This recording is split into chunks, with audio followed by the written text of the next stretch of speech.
Patrick or Patrick, you can give your testimony. All right, so could a piece of metal really hold the secrets to how UFOs fly? Well, it might sound like something straight out of science fiction. Yeah, it kind of does. But we're actually diving into some real scientific analysis today. Oh, wow. Okay, cool. Yeah, we're going to be looking at reports from Oak Ridge National Laboratory, Okay. or RNL, and AARO. The All-Domain Anomaly Resolution Office, right? That's the folks officially looking into UAPs. Right. We're also going to be looking at some stuff from To the Stars Academy. PTSA. Yep, they're the ones who actually provided this metallic specimen that's at the heart of all this. Okay, so we're dealing with some serious science here, not just like speculation on the internet. Exactly. This is the real deal. So let's get right to it. What exactly is this bismuth-zinc-magnesium alloy? Is this like some crazy element from another planet? Not quite. It's actually made from pretty ordinary metals that you can find, like right here on Earth. Oh, really? Yeah, magnesium-zinc-bismuth. Like stuff we use every day? Yeah, you find it in everyday objects. But here's where it gets interesting. It's the way these metals are combined in this specimen that's totally unique. Okay, so like the recipe's weird, not the ingredients themselves. Exactly. We're talking about distinct layers of magnesium-zinc alloy and bismuth. Like a layer cake. Kind of, but each of these layers is super thin, like thinner than a human hair. Wow. It's crazy precise. Well, how do you even make something like that? That's the million-dollar question. The reports say there's no known method to create this kind of layered structure with current technology. So someone figured out how to do it. We just don't know WHO or how W. Right. It's a total mystery. How was it made? And more importantly, WHY. It's like finding some perfectly crafted object, but having no idea what tools they used or what it was even for. Exactly. And it gets even weirder when you factor in the theoretical analysis. Oh, what does that say? Well, they think this alloy could act as a waveguide for terahertz frequencies. Okay, I'm going to need you to break that down for me. What in the world is a terahertz waveguide? Okay, so think of it like a fiber optic cable. Okay, I get those. They carry light, right? Right, but instead of light, this waveguide would carry terahertz waves. Terahertz waves? Yeah, they're a type of electromagnetic wave, but with way higher frequencies than what we use for things like Wi-Fi. Okay, so beyond what we use for our phones and stuff? Way beyond. And here's the kicker. Based on what we know, NW terahertz waves shouldn't be able to pass through a structure like this alloy at all. Really? It defies our understanding of physics as it stands. Whoa, okay. I'm starting to see why people are connecting this to UFOs. Right. It has that advanced technology vibe, almost like it breaks the rules we know. Yeah, and it makes you wonder what else is out there that we don't understand yet. Exactly. And TTSA, they've been pretty upfront about thinking this alloy could be proof of some kind of advanced technology, maybe even extraterrestrial. Oh, wow. But hold on. We need to look at the whole picture. ARO and RNL, they did something called isotopic analysis. Isotopic what now? It's basically like fingerprinting a material. They look at the types of atoms in the material to figure out where it came from. So like a CSI for metals. Yeah, something like that. Yeah. And their conclusion. Based on this analysis, they think the alloy probably came from Earth. So Earth-made, not alien-made. It seems that way. The isotopic signature matches what you'd expect from materials formed on our planet. Well, does that rule out a UFO connection? Not necessarily. ARO's theory is that it might be some kind of test object from aerospace research back in the mid-20th century. Like way back during the Cold War and stuff. Yeah, exactly. There was a ton of research on magnesium alloys back then. Why magnesium? It's super light, but also really strong. Perfect for aircraft and weapons. Oh, yeah, makes sense. So this crazy alloy could just be a leftover from some old experiment we've forgotten about. Like a piece of lost history. Could be. But even if it IS man-made, doesn't automatically mean it's not connected to some pretty advanced technology. You're thinking about all the classified stuff governments keep under wraps, right? Exactly. What if we haven't even scratched the surface of what humans are capable of? That's kind of a scary thought, but also kind of awesome. It's both, for sure. And this is where TTSA comes back in. They're saying, okay, we get the science, but there are still some things that just don't add up. Like what? Well, for one, there's this tooled contour on one side of the specimen. A tooled contour? What is that? It's like a very specific shape that looks deliberate. If it was just a random test piece, why would they bother with that? And we still don't know what its original purpose was. So we've got a unique alloy with an unknown purpose, conflicting theories about its origin. A whole lot of questions, basically. A real mystery. And that's what makes it so fascinating. All right, so could this alloy actually be related to UAPs, maybe some super secret government project or even something connected to parapsychology? I mean, it's got to be one of those, right? Well, we need to be careful not to jump to conclusions. Right, of course. But it's fun to speculate. Oh, absolutely. Let's dig into the evidence and explore all the possibilities. Okay, so what does the ARRO report say? Well, they go pretty deep into the history of magnesium alloy research, especially during the mid-20th century. So back when they were developing all those jets and rockets. Exactly. Wow. It was a time of huge advancements in aerospace technology. Makes sense. So what were they doing with magnesium back then? ARO says magnesium alloys, particularly those with zinc, were being studied heavily for use in aircraft engines, even weapon systems. Yeah, it's lightweight but strong. Right? Yeah. Exactly. Perfect for aerospace where every ounce matters. So what were the challenges they were facing with these alloys? Well, one of the big ones was corrosion. Magnesium alloys are prone to corroding, and they could fail unexpectedly. So it's a risky material to work with. It had its downsides for sure. A lot of trial and error back then. Interesting. So where does the bismuth and lead fit into all of this? Okay, so remember how the Oronell report mentioned those bands of lead and bismuth in the alloy structure? Yeah. Well, ARO found that researchers back then were experimenting with adding lead and bismuth to magnesium alloys Why would they do that? to try and improve their corrosion resistance. Oh, so it wasn't just some random combination of metals? Nope, it was a deliberate attempt to solve a problem. Interesting. So are we seeing a pattern here? This seemingly strange alloy actually fits with the research they were doing decades ago. Exactly. And it gets even more interesting when you look at the manufacturing process. Okay, what about it? Well, ARO suggests that the specimen's grain structure, along with that zinc concentration and the bismuth-lead banding, are all consistent with something called vapor deposition. Vapor deposition.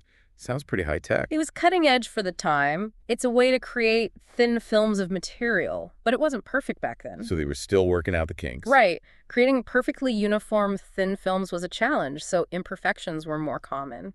So basically a lot of experiments probably didn't go as planned. Exactly. And here's the thing. Scientists back then weren't always great at documenting their failures. So a lot of knowledge could have been lost. Potentially, there's probably a whole graveyard of almost breakthroughs out there, experiments that could have taught us a lot, but were just forgotten. Wow, that's kind of sad.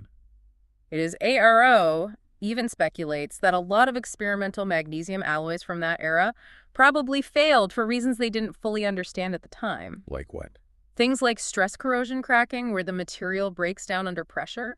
So this alloy could be a relic from that time, Yeah. a failed experiment that for whatever reason someone decided to hold on to. It's possible, but here's the challenge. The provenance of the specimen is a bit of a mystery. Provenance, you mean like its origin story? Exactly where it came from, how it ended up with TTSA, we just don't know. No paper trail. Not a clear one. The personal accounts surrounding its acquisition are all over the place and can't really be verified. So it's like we have this piece of a puzzle, but we don't know where it fits. Perfect analogy. Okay.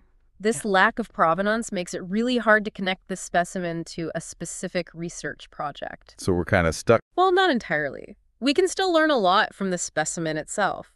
Even without knowing its exact history, its characteristics, its composition and structure all match what we know about mid-20th century magnesium alloy research. So while we can't say for sure where it came from, we can say it fits the timeline.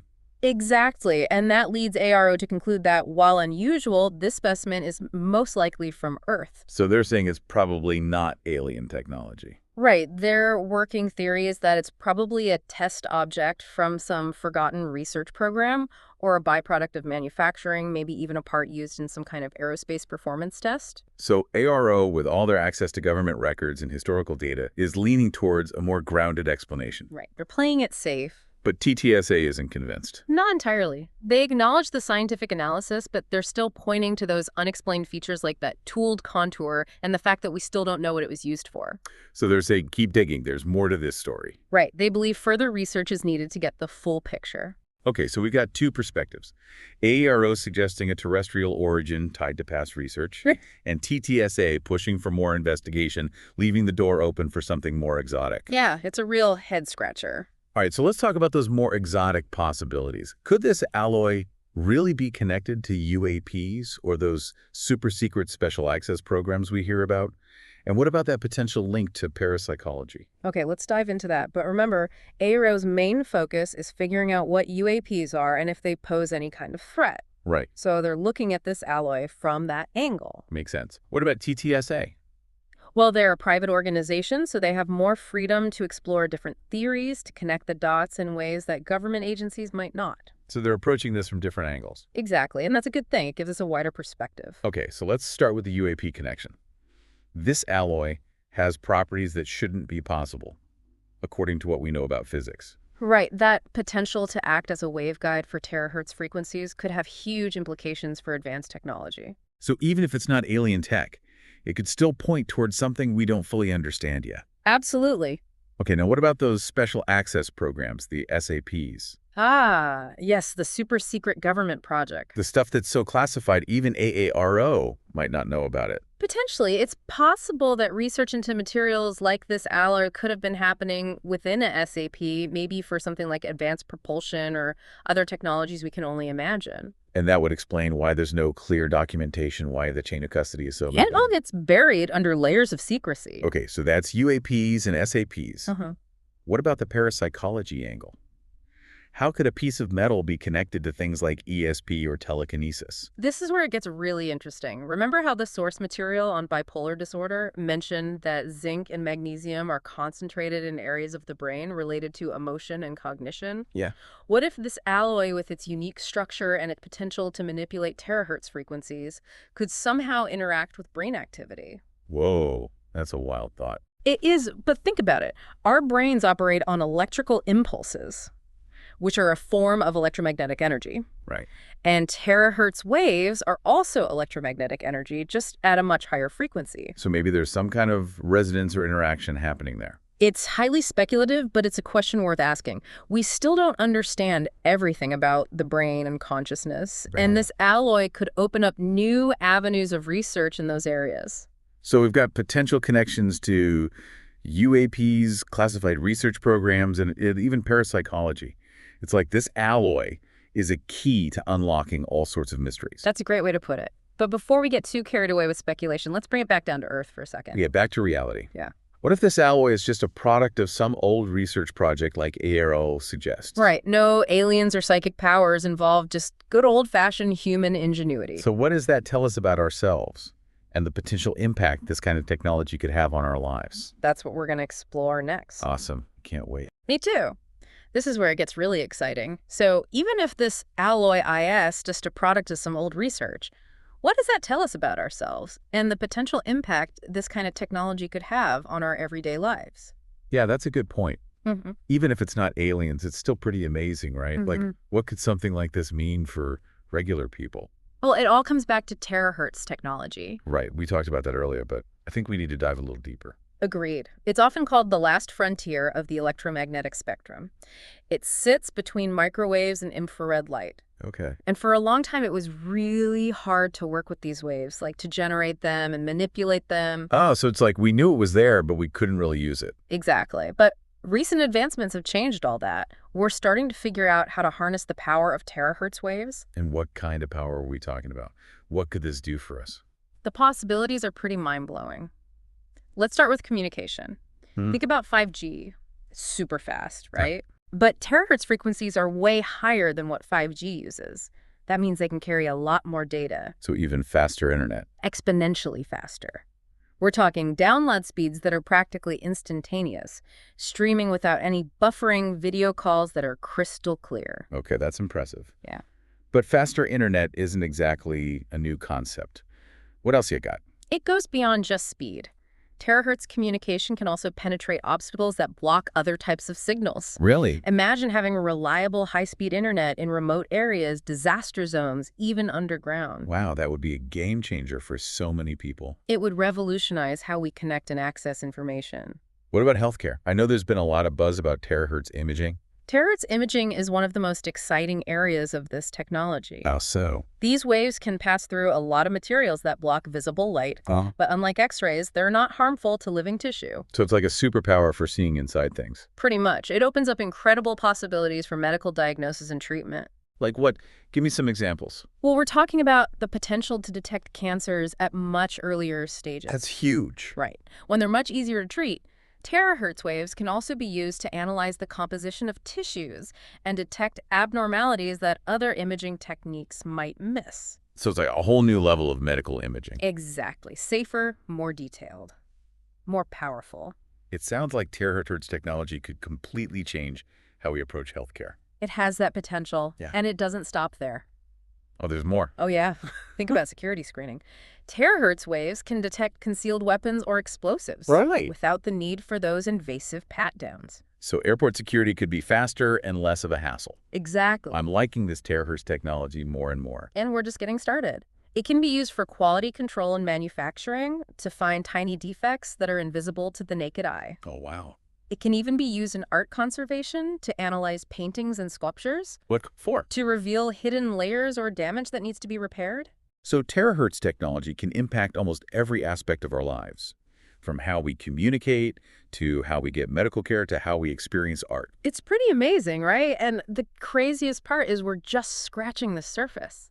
New applications are being discovered all the time. It's like we've opened this door to a whole new world of possibilities. That's a great way to put it. And to bring it back to our bismuth-zinc-magnesium alloy, Okay. even if it turns out to be a product of past research, it still highlights the incredible ingenuity of humans. Right. We might not have all the answers yet, but we're capable of some pretty amazing things. Absolutely.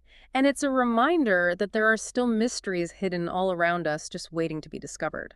It makes you wonder what other seemingly ordinary things might have extraordinary potential. Exactly. That's the beauty of science. It's a journey of exploration and discovery. And sometimes the most groundbreaking insights come from the things that puzzle us the most. Okay, so we've talked about all these amazing possibilities with terahertz technology, but how does this alloy actually fit into all of this? I mean, is it the key to unlocking this last frontier? Well, that's the million-dollar question, isn't it? We know this alloy potentially acts as a terahertz waveguide, which is pretty mind-blowing in itself. Right, it's like it's ahead of its time. Exactly. But whether it's the key to unlocking the full potential of terahertz technology, that's still up for debate. Okay, so what can we say for sure about this alloy and its connection to terahertz? Well, even if this specific alloy isn't the answer, it definitely highlights the importance of material science in this field. How so? Well, to really harness the power of terahertz waves, we need materials that can generate, manipulate, and detect them efficiently. So it's not just about the waves themselves, it's about finding the right materials to work with them. Exactly, and that's where this bismuth-zinc-magnesium alloy comes in. It might not be the material, but it's a stepping stone. A clue, perhaps? Exactly. It shows us that there are materials out there with properties we might not even fully understand yet, materials that could be the key to unlocking new technological advancements. So it's like a piece of the puzzle, a hint that we're on the right track. Right. And even if this specific alloy turns out to be a dead end, the research that went into analyzing it, the techniques they used to study its structure and properties, all of that contributes to our understanding of material science. So it's pushing the field forward regardless of the outcome. Exactly. It's adding to our knowledge base, and that's never a bad thing. So what's the takeaway here for our listeners? What should they be thinking about after this deep dive? Well, I think the biggest takeaway is that we're still in the early stages of understanding the full potential of terahertz technology. Right. It's like we've just opened the door a crack. We're getting a glimpse of what's possible. Exactly. And this bismuth-zinc-magnesium alloy, whether it's a product of forgotten research or something more exotic, it's a symbol of that potential. A reminder that there's still so much out there to discover. And that even the most mundane-seeming things can hold incredible secrets just waiting to be unlocked. Well said. I think we've covered a lot of ground in this deep dive.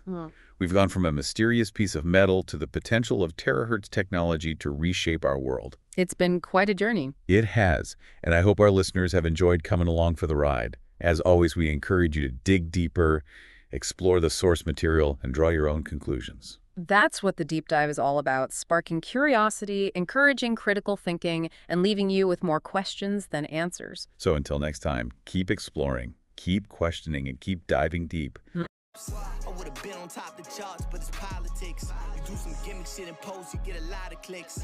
Drop some real shit and they probably won't acknowledge you.